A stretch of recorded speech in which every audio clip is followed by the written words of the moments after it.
Beginilah kondisi SD filial nomor 005 di Desa Loa Kumbar, Loa Buah, Sungai Kunjang, Samarinda. Bangunan bekas perumahan karyawan itu kondisinya memprihatinkan. Beberapa bagian plafonnya jebol termakan usia. Kondisi serupa terjadi pada meja dan kursi tempat para murid belajar. Guru sekolah mengaku kondisi itu sudah lama dirasakan. Meski begitu, mereka tetap bertahan karena cuma bangunan tersebut yang bisa ditempati. Data terakhir jumlah murid mulai dari kelas 1 hingga 6 hanya 47 orang. Sedangkan gurunya 8 orang.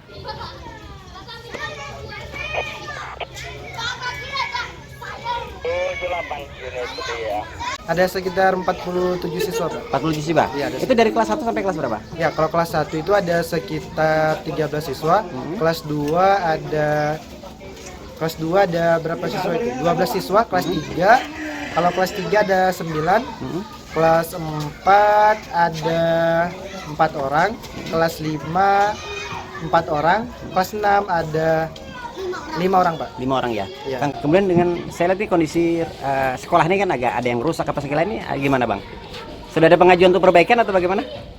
Sebenarnya kalau pengajuan untuk perbaikan itu sudah ada, Pak. Kemarin kan dari Bapak Wali Kota beserta rombongannya kemarin sudah meninjau lokasi sekolah yang kurang memperhatikan ini karena sekolah ini juga bekas ini kan, Pak, bekas perusahaan. Oh, bekas. Ini kan kondisi daerah Loa Kumbar ini kan jauh dari kota ya. Untuk peralatan sekolah, buku-buku ini gimana Bang? Sebenarnya kalau untuk peralatan sekolah dan fasilitas dan sebagainya itu masih kurang lengkap ya, Pak. Terus dihampur dulu di bawah di meja. Meski kondisi sekolahnya memprihatinkan, namun murid-murid tetap ceria. Itu terlihat saat anggota BPBD berkunjung. Mereka bersukacita memainkan beberapa permainan yang diberikan oleh petugas BPBD.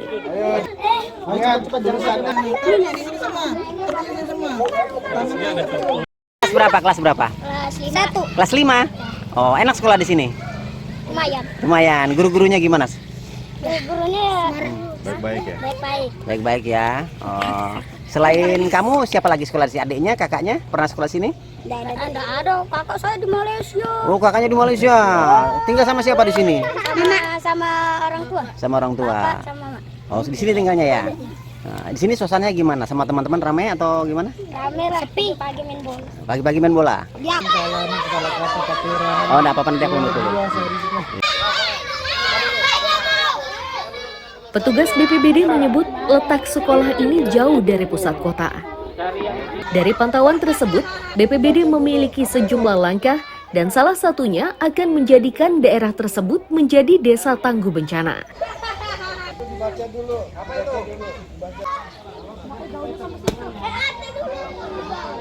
Di daerah ini kalau kita lihat secara demografinya posisinya cukup jauh dari pusat kota Samarinda.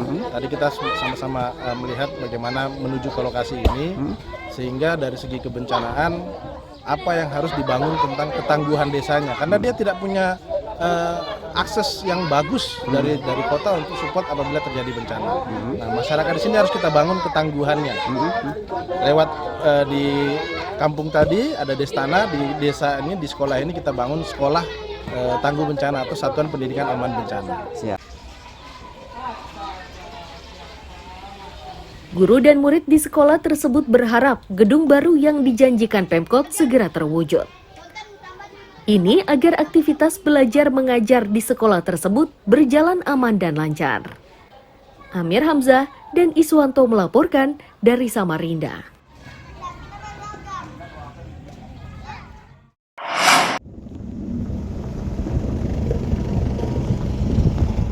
Jalan yang masih berupa tanah ini berada di Samarinda.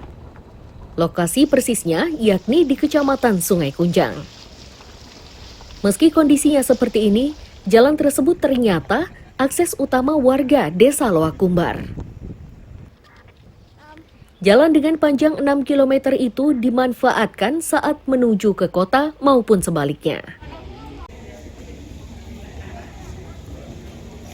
Warga mengaku desa ini mulai terbentuk 40 tahun silam.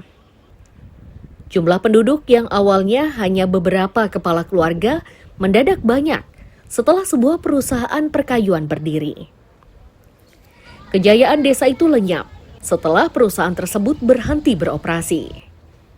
Saat ini, warga yang hendak berbelanja harus menyeberang ke Loaduri, Kutai Kartanegara dengan menggunakan perahu.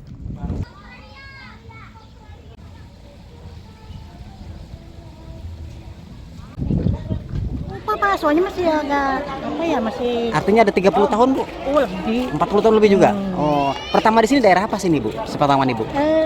Pertama datang ke sini memang langsung bilang Lokumbar. Lokumbar ya? Iya. Ini daerah perusahaan apa dulunya tuh gimana? Belum ada perusahaan. Belum ada? Iya. Jadi masih hutan apa segala macam, Bu ya? Oh iya. Pertama tuh bapaknya Pak Abdullah. Yang pertama datang. Pertama. Masih sedikit berarti penduduknya, Bu ya? Iya, masih sedikit. Masih sedikit. Iya. Ibu kesini aktivitasnya lewat air atau lewat darat dulunya, Bu?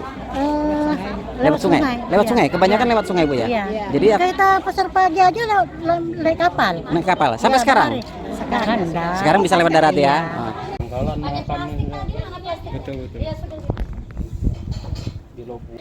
Camat Sungai Kunjang, Dwi Siti Norbayah menyadari jika Loakumbar masih terpencil. Ini terjadi karena lokasinya jauh dan jalan masuknya masih rusak.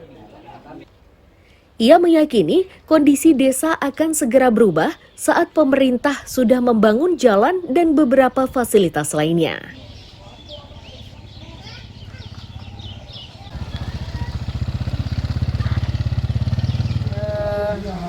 Kondisi di Lokumbar ini sebenarnya termasuk salah satu dari wilayah Kelurahan Lombuah yang terpencil karena memang jarak yang cukup jauh dan akses jalan daratnya juga rusak. Bahkan untuk bisa menuju ke Lokumbar ini harus menggunakan jalur air dan itu lebih aman menurut saya karena kalau lewat jalur darat ada resiko-resiko yang kalau kurang hati-hati bisa masuk jurang nanti ya, kendaraannya ya.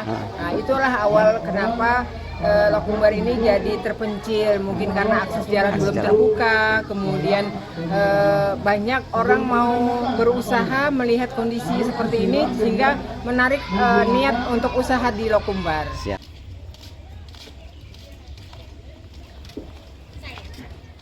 Warga desa kini menantikan upaya pemerintah kota untuk membangun desa tersebut. Diharapkan desa ini berkembang seperti desa-desa lain di kota tepian. Amir Hamzah dan Iswanto melaporkan dari Samarinda.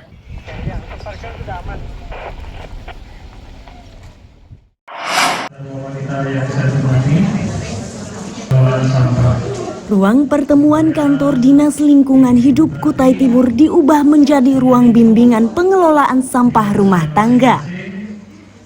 Ini dinilai penting agar sampah di wilayah tersebut bisa dikelola dengan baik.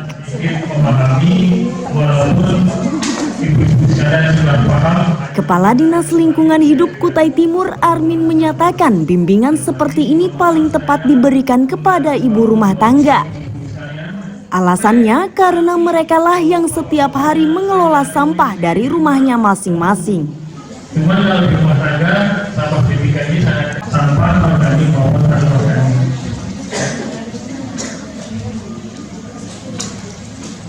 Sosialisasi tentang pengelolaan sampah. Kenapa kita lakukan ini? Karena kita anggap bahwa ibu-ibu inilah yang berpotensi untuk mengelola sampah mulai dari rumah tangga. Jadi mereka menjadikan memilah sampah. Kita berharap dengan program yang dimulai dari rumah tangga, beban PPA kita akan terkurangi. Meninggal di Kota Sangatta sudah lumayan bersih. Pihak Dharma Wanita menyatakan metode ini dinilai penting karena sampah tidak pernah habis. Instansi terkait pun harus terus berinovasi agar sampah-sampah tersebut tidak menimbulkan masalah lingkungan.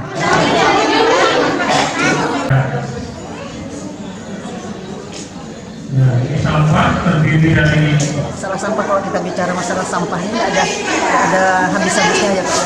beliau melihat kemarin beberapa SKPD itu sampahnya banyak sekali di depan kantor. Nah, beliau mengatakan ini adalah tugas kita bersama dan saya diamanatkan kemarin untuk mengurus di setiap SKPD. Tolong kerjasama sama dinas-dinas yang terkait agar tidak ada lagi sampah yang berserakan dengan masyarakat. Ini kayaknya kampung iklim ini yang ada di Sangatta.